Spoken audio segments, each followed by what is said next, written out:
Hello and welcome to Game Theory.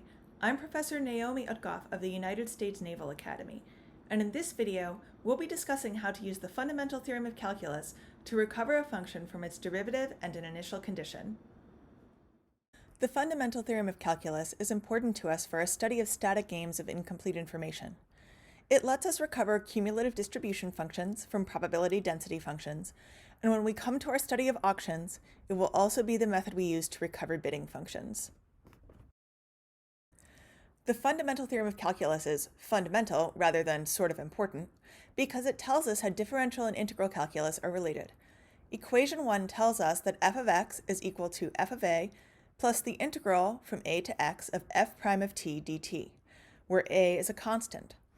F of a is the so-called initial condition. It tells us the value of f at one particular number, a. F prime is the derivative of f. Equation 1 means that if we know a function's derivative and an initial condition, we can use the fundamental theorem of calculus to recover the function itself. Suppose f of 1 is equal to 2 and f prime of x is equal to 2x. Use the fundamental theorem of calculus to recover f of x. Applying the fundamental theorem, a equals 1. Continuing, f prime of t is equal to 2t. Integrating 2t, we obtain t squared. Evaluate t squared from 1 to x. One bit of arithmetic, and we're done. F of x is equal to x squared plus 1.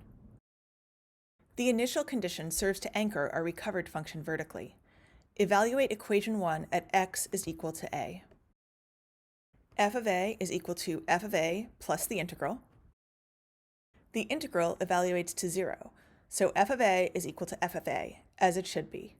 Without the initial condition, we would conclude f of a is equal to 0, which is not true of every function. Thanks so much for watching this video about how to use the fundamental theorem of calculus.